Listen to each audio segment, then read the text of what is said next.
everybody wants to get united. Like, what we gotta do is meet everybody on 149th Street at the bank. Copying in graffiti is good, and you should be doing it, but not the way you think. So why exactly do I say copying is good, and why should you be doing it? And more importantly, why is it that almost every graffiti artist doesn't do it properly? Today I'm going to teach you guys how to copy in a way that's going to make you a smarter and better writer, a better graffiti artist. I'm going to take you guys through the entire process of breaking down some work and really setting yourself up for success so like that you can make the progress you really want to make. But we're also going to double this up and explain why copying doesn't work for most graffiti artists and what's the wrong way to copy. Because this other method, the method that most graffiti artists follow, stops you from truly finding your style, while the other method that we're going to discuss enhances your knowledge and makes you more capable of style. So how do we copy? And what's the goal behind copying? So our goal is to simply analyze how the artist went about creating this piece of work. We do that by analyzing line, shape, form, value, space, color, texture. That's going to be true no matter the master study we're doing, no matter the art form we're doing. What becomes a little bit more refined and specific is the art form specific fundamentals. In the case of graffiti, you'd be studying letter structure, negative space management, letter name weight, letter name positioning, and flow on top of line, shape, form, value, space, color, texture. And then from there, you're also going to stack on top of those two sets of fundamentals, technique, which is going to change based on the medium that you're using. So if you're doing, let's say, an oil painting, you would be looking at underpaintings, glazes, things of that nature. In the case of graffiti, you may be looking at blending, flares, things of that nature. Things that pertain to spray paint or markers or pens. Common tools of the trade. Though techniques are highly optional in most cases, and you can actually go ahead and kind of just wave those to the side and just focus on your elements of art and art form specific fundamentals, which we previously listed. Because it is a master study, it's very clearly not your work. The goal isn't to take credit for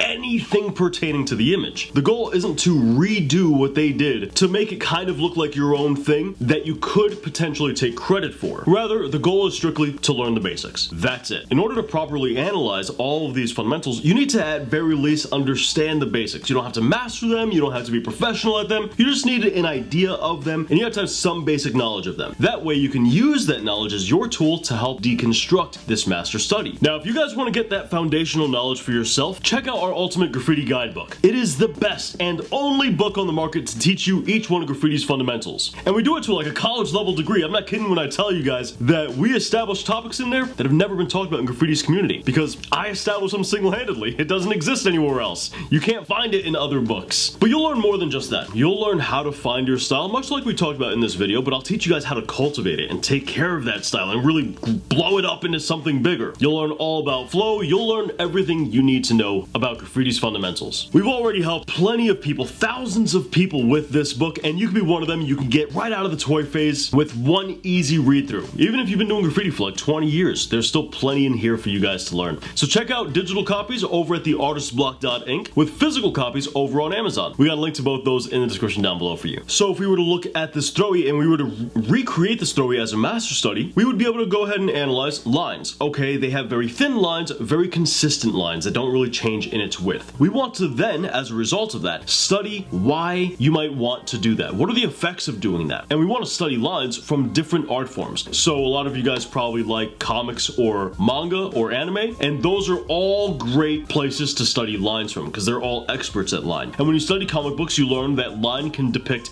depth. The thinner your lines are, the further away something looks. The thicker your lines are, the more bold and the closer that thing looks. But you also learn that lines can convey detail and they can even convey lighting. Now, we're not really seeing that used in this way here, but it is a way that you could use it. So what you would do, once again, is you would study the topic of lines. And then once you study that topic, you would practice the things that you studied. And you would try to implement line weight into your piece how you want to do it. This gives you creative freedom to use the lesson that we just learned in your own way. Shape, very clean shapes, lots of rounded shapes. Opening counters are really the only spots you see any harsh angles at. Forms, well, this is a Throwie, so it doesn't really have a lot of shading or a lot of forms added to it, so we can go ahead and skip forms. Values, once again, it's a Throwie. We don't really have a lot of values. We can go ahead and skip that as well. Space. Let's be clear here, we're not talking about negative space management or letter name positioning when we say space. Instead, we're talking about the elements of art space. So for that, he's got a drop shadow here in order to help separate the Throwie from the background in order to create space. So we we'd look at how far does that drop shadow go. And, well, if we study drop shadow, we learn that the further away we put it, the more space we depict between the wall and our drawing. So that's something we can experiment with as well. If your light is coming from one direction, your shadow's going another direction, we have a tutorial teaching you guys how to do drop shadow. You can find that in the link above in all the places you'd expect on YouTube. But, once again, drop shadows don't necessarily pertain to his particular style. It's more so just an addition. Color and texture, once again, not the biggest factors here, so we can go and skip those as well. And then you'd move on to the art from specific fundamentals like letter structure. Once again, pretty rounded structures. Not a lot of style added to the number 2 in the beginning here, but they did use a lowercase h, which is pretty unorthodox for throwies. You don't see a lot of lowercase h's. Standard mean line, standard cap line, and base line. Nothing crazy going on there. All of that helps depict our letter structures, so we'll want to go ahead and take note of that. Negative space management, he's got a lot of internal negative space in the open counters, which we see in the 2, the C, and the H, but not a lot of space between letters. This brings us to letter name positioning, and the letters aren't really positioned with a huge overlap, but instead, the lack of negative space between letters doesn't come from the deep overlaps, it comes from the very rounded structures. So there's a lack of negative space due to the rounded, thicker structures. Letter name weight, everything pretty much weighs equal. Nothing really weighs all too differently here, it's pretty standard. But if we were looking at something else where it had a lot of weight on one side, you'd go ahead and take note of that. However, if you're just starting off, I really recommend sticking to something that's a little bit more simple for your master study. That way you're not overwhelming yourself. And probably the easiest thing in every single form of graffiti, because the fundamentals are proper, then flow happens automatically. You don't really have to worry about it. And when we look at letter uniformity and similarity, here he has uniform tops and bottoms. Throwies are very typical like that. They tend to have uniform tops and bottoms. And there you have it. You now have a breakdown of each one of their fundamentals, and you can then take that information and apply it to your work without ever stylistically resembling your master study.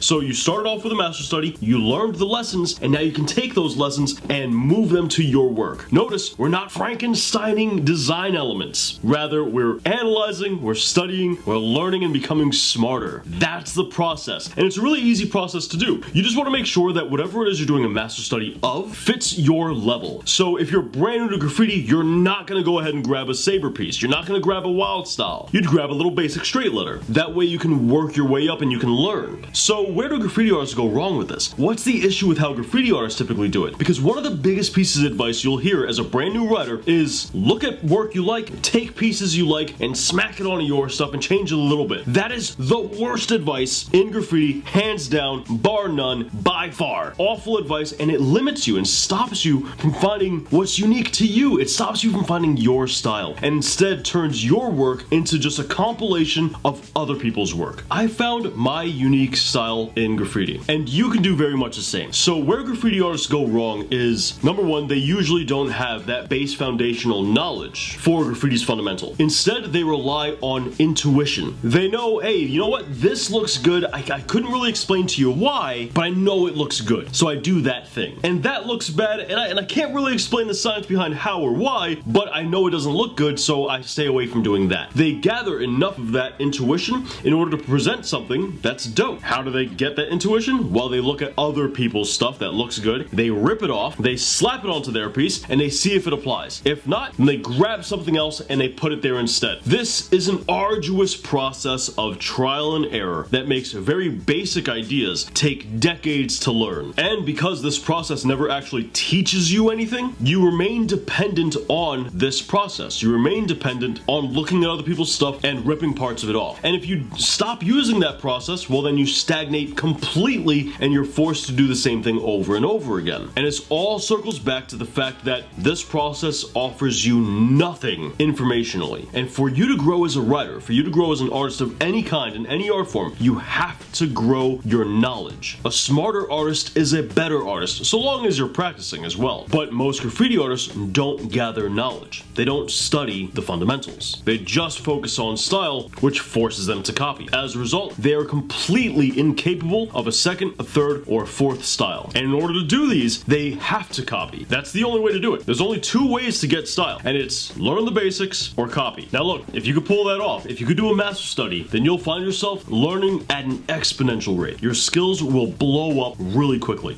But you gotta pick a master study that's right for your skill level. And how do you know what's right for your skill level? Well, it matters on what you can break down. If you can look at something and understand what's going on, that's a good start. But challenge yourself. Don't just go for the low-hanging fruit, right? right? Go for something that you understand a lot of it, but there's parts of it you don't quite get. It's alright for there to be questions. It's alright for there to be gaps. That's exactly the type of thing we're trying to learn. And to learn, we have to fail along the way. So give yourself the opportunity to do just that. You don't want to pick a master study that's just a cakewalk all the time. Now that doesn't mean that simple work is bad. That doesn't mean that simple work isn't worth doing a master study of. Sometimes there's a lot going on under the hood of really simplistic work, and those offer a lot of lessons. So don't think that, you know, just a basic tag or a basic straight letter or a basic Throwie isn't worth the time of kind of digging deeper into. But just make sure that you're being challenged at the same time. With all that said, dudes, all of my work, you guys are more than welcome to use it for a master study. I don't care what it is. If you see my work and you want to rock a master study of it, go for it. I don't mind at all. Anything to help you guys get better. So long as you aren't claiming the work to be yours, pretty much you can do a master study of anybody's work in your book, and it doesn't really matter. You don't have to post it online, you know, that you're not trying to make money from it. But just remember the key point here, we're doing the master study to learn lessons and then apply those lessons to our work. That's how you really copy. That's how you get better. But that just about wraps up today's video, guys. Let me know what you thought in the comments down below. Let me know whatever advice you have for people just starting out in graffiti. Also, quick little update, dudes. I'm still working on this book and doing the illustrations. I'm telling you, each page so far has like 8 different examples on it. And we are currently on page 50 something of the illustrations out of nearly 200 pages. It's taking a lot longer than I expected it to. I didn't realize I had like illustrations or 8 examples per page. It'll look more like 4 images per page because each one is like in a pair. But my gosh, this book is a pain, dude. It's got a ridiculous amount of information. Sorry, still sick. And because of that, I want to also let you guys know, I do have a Discord, but I haven't been in there at all recently just because of the simple fact that I've been trying to nail out this book for you guys. But once I'm done with this book, I'm gonna go right back to the Discord and I'm gonna start giving you guys lessons again and whole entire critiques and breakdowns. So if anybody who's been like, where's the Discord link? I can't find it. My apologies. I haven't been in there, so I haven't been sharing the link with anybody because I don't want anybody to be disappointed by me not being there. But dudes, that, you know, once again, I already did that part of the video. That wraps up today's video. If you want more graffiti content, check a playlist out right down here with the best how to do graffiti tutorials right up here. And I'll catch you guys back here next week. Thanks for watching.